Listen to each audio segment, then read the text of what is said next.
Welcome back to a slightly different video. This one's going to be around Lego. Lego is a new hobby of mine, and this is actually the second set I've ever made. In this video I'm going to show you the Hogwarts Great Hall set. I've already built it and I'm just going to go through, describe and show you all the features, and then there's going to be a controversial bit because I'm going to do a review and it's not all positive. Okay, so let's get into the basics. I'm not going to get too bogged down on stats and numbers, there's plenty of other channels that do that, but I am going to briefly run you through.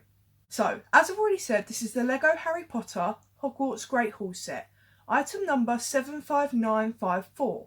It is age range between 9 and 14 years old, however I'm 24 and it still took me 4.5 hours to build, so take from that what you will. There is 878 pieces and it builds to about 37 centimetres high and 30 metres wide. On the official Lego website it's £89.99, however it's currently out of stock, but I purchased mine from Amazon for £10 cheaper, so £79.99, so make sure you shop around for a good bargain. Onto the packaging we go. The first thing you might notice is, yes, there's damage on the box.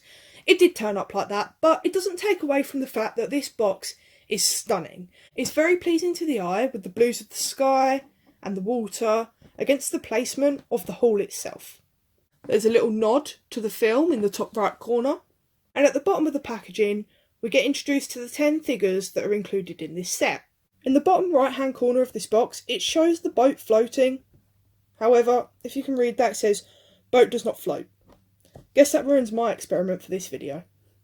On the back of the packaging we can see the inside of the Great Hall and the tower.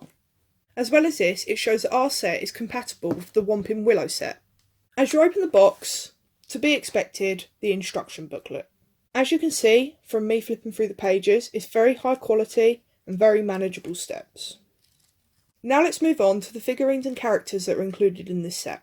The first figurine is Hagrid. As you notice, he is very close in appearance to the films.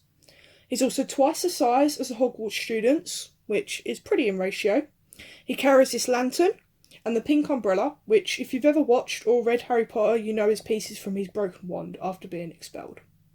He is the only character not to have an interchangeable face, however, you don't really need it with that beard. Next up, we have nearly Headless Nick, clear in colouring for a ghost-like appearance, with an interchangeable face and movable legs. Next up, we have the Professors, Albus Dumbledore, Professor McGonagall and Professor Quirrell. They all have interchangeable faces, movable legs and wands. They are all slightly shorter than Hagrid and taller than the students. Let me give you a closer look. This is Dumbledore, this is Professor McGonagall, and this is Professor Quirrell. And I will show you his interchangeable face because obviously it's Voldemort. And there you go, there's the face of Voldemort.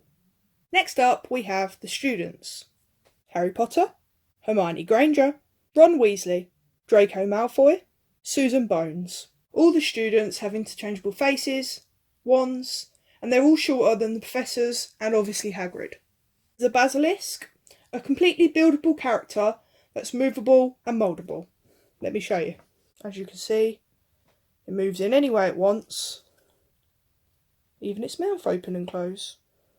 Another buildable character in Fawkes, which is Dumbledore's Phoenix. And lastly, we have two of the student animals, Hedwig, Scabbers. And now we're on to the actual building itself.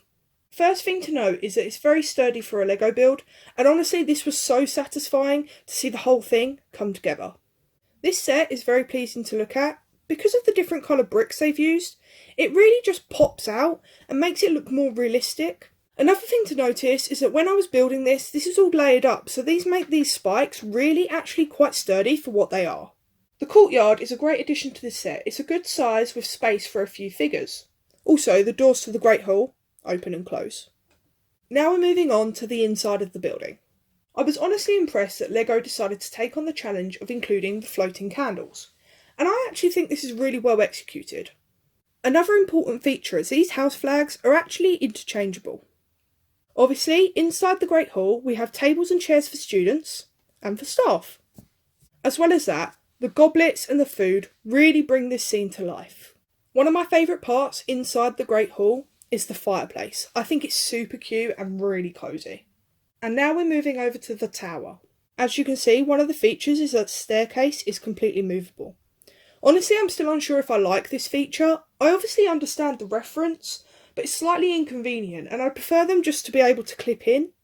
You've got the addition of a potion room and also the sorting hat, which I believe is a really nice touch. The Mirror of Erised has interchangeable images, which I believe actually to be a nice touch. As well as that, you have 3 and 4. Now we get to the controversial part of the video, the positives, the negatives, and I'm going to be brutally honest.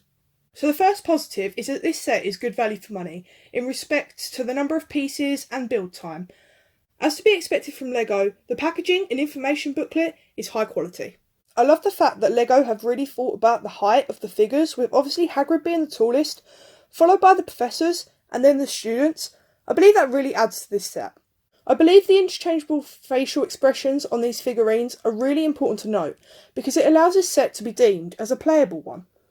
The attention to detail in these figures are amazing, for example Dumbledore's glasses being halfway down his nose. I want to give a special mention to the genius behind the buildable and movable Basilisk. The building is sturdy and aesthetically pleasing, and as well as that, it's an accurate representation of what we see in the film. I also love the option that this set can be linked up with other Harry Potter sets in the future. I believe this would be a really nice touch, and as well as that, it means that you don't have to buy all the sets straight away and you can build your collection up slowly. Okay, so this is where it could get quite controversial, but honestly most of this is just nitpicking. As I've said and shown before, this box came damaged. However, that is not LEGO's fault and doesn't take away from the set itself. What does annoy me about this set is Professor McGonagall's second face can be seen from behind, as the hat doesn't cover it, and I do believe this is an oversight in design. Susan Bones' hair is rubbery instead of the hard plastic like the other figures, which I believe takes away from the continuity between them. I also think the choice of Susan Bones as a character option is a strange one to me. Personally, I believe a Ginny Weasley would have been better fit to tie in with the Basilisk and the first 2 films. Although I have praised them for their height ratios, Hedwig's size is actually not in ratio with the other figures. Look at it compared to Harry Potter.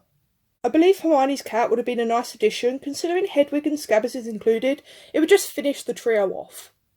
During construction, this boat deck and the A-piece behind it was constantly falling off. I feel like it should have been an addition in bag 6 instead of bag 1, and that would have easily stopped it. However, now it stays in one place, it doesn't really bother me. Honestly, I love this fireplace. It's super cute, but it is a little flimsy. I believe all that is needed to fix this is a flat 4-long piece for LEGO that will just fit across the top, and I think that will just make it a bit more sturdy. And lastly, probably my biggest problem with this set is that the Mirror of Erised, 1, it doesn't clip into the set, so when you do move it, it does just fall around. And 2, the mirror hides Fawkes, and there's nowhere else that Fawkes can perch, and he wants to be seen. I think if the mirror was like hinged onto this some way, it would work a lot better. Despite the flaws I've just mentioned, this set is 100% worth your money and the time building it. As a Harry Potter fan, I thoroughly enjoyed this set. It's beautiful, it's creative, and it's really cleverly made. Let me know if you have this LEGO Harry Potter Hogwarts Great Hall set and what you personally think of it down in the comments below. I can't wait to see you next video. Bye!